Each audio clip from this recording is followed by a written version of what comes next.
सासू माँ, एक दिल छू लेने वाली सच्ची कहानी। शादी को कुछ ही समय हुआ।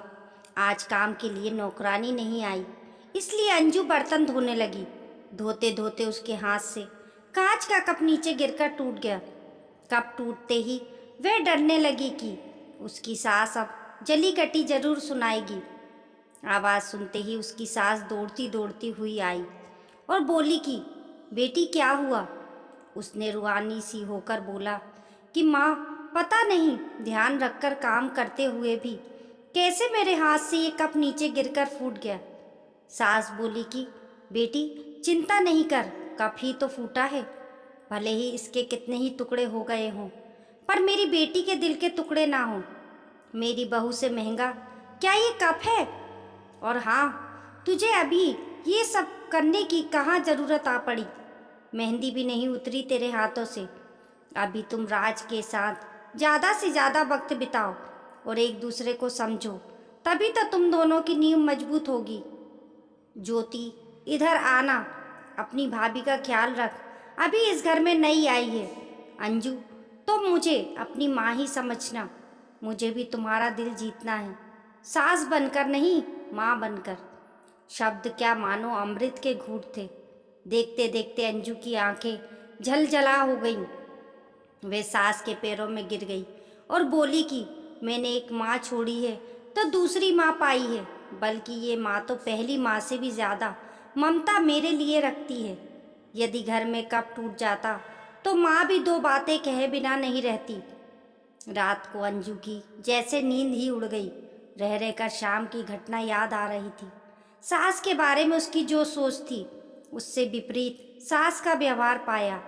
उसका भी कसूर नहीं था ऐसा सोचना, क्योंकि उसने अधिकतर लोगों के मुंह से बुरी सास के बारे में ही सुना था। और मालूम नहीं कब वे अतीत के पन्नों में चली गई। उसे याद आया कि कुछ साल पहले इकलौते भाई की नई नई शादी हुई थी। भाभी के हाथों से मेहंदी का रंग उतरने से पहले ही माँ ने भाभी पर घर के काम की पूरी जिम्मेदारी डाल दी और अपने ही नियम कानून के हिसाब से भाभी को चलने को विवश करती। माँ ने भाभी को घर में एडजस्ट होने में ज़रा भी वक्त नहीं दिया। भाई भाभी को बाहर ले जाते तो माँ का मुंह फूल जाता। वह बोलती रहती कि हर समय भाभी को साथ ले जाने की कहाँ ज़रूरत है। कभी भी भाभी को खुली हंसी हंसते नहीं देखा। समय के साथ भाभी ने सहना छोड़ दिया। फिर हर रोज़ घर में झगड़ा होने लगा। एक दिन भाभी के हाथ से कांच का गिलास नीचे गिरकर टूट गया। माँ चिल्लाने लगी कि कितना कीमती गिलास फोड़ दिया, रोज़ रोज़ इतना माल खाती हो, उसकी शक्ति कहाँ गई। अपने मायके में गिलास फूटा होता तो मालूम चलता।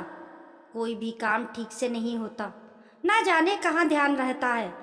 भाभी भी कड़क कर बोली कि हाँ, मैं तो बैठी बैठी खाती हूँ, आप तो खड़ी खड़ी खाती हैं। जब से आई हूँ तब से रोज़ दो चार जली कटी ना सुना दो, तब तक आपको चैन नहीं पड़ेगा।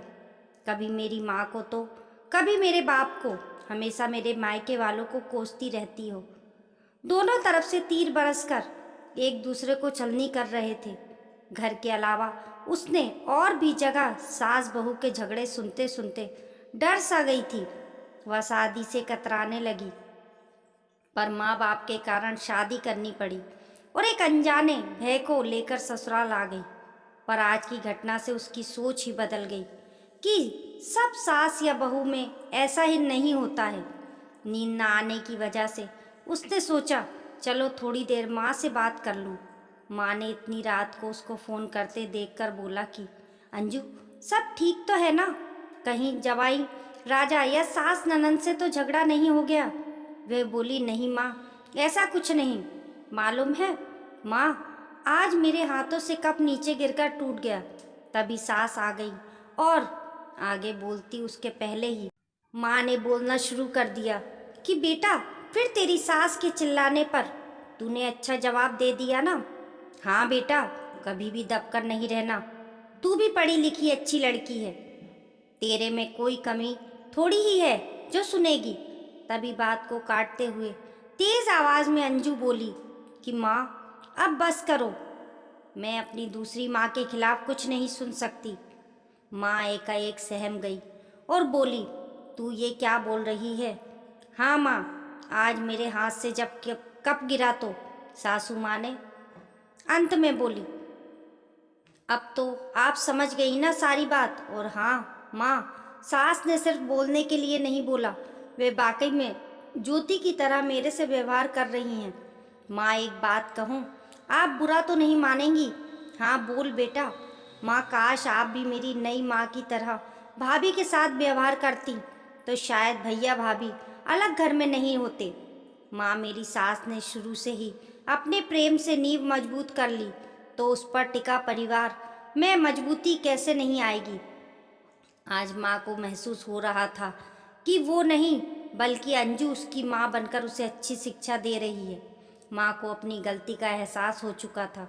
अंजू आगे कुछ और बोलती उससे पहले ही माँ ने कहा, अंजू, अब जब तू मायके में आएगी तो वहाँ पर भी पूरे परिवार की नींव में मजबूत पाएगी। चल आप फ़ोन रख, मुझे बेटा और बहू के स्वागत की बहुत तैयारी करनी है। शादी के बाद नई जिंदगी की शुरुआत में अगर आज सास समझदारी से काम नहीं लेती, अपना तो नहीं जताती, तो शायद शुरुआत की नींव ही कमज़ोर होने से पूरी जिंदगी आपस में दरार पड़ जाती। कप को फूटने से कोई नहीं रोक सकता, किंतु प्रेम को टूटने से तो हम रोक सकते हैं। कांच के टुकड़े भले ही हो, पर घर के टुकड़े ना होने दें। घर में प्रेम का वातावरण बनाए रखें, एक दूसरे को सम्मान को समझें, इज्जत करें तो घर स्वर्ग बन जाएगा। घर नर्क से एक दिन स्वर्ग में बदल सकता है यदि बहू सास को माँ मान ले व सास बहू को बेटी मान ले। दृष्टि बदलने से सृष्टि बदल जाएगी। स्त्री चाहे तो घर को स्वर्ग बना सकती है और चाहे तो नर्क।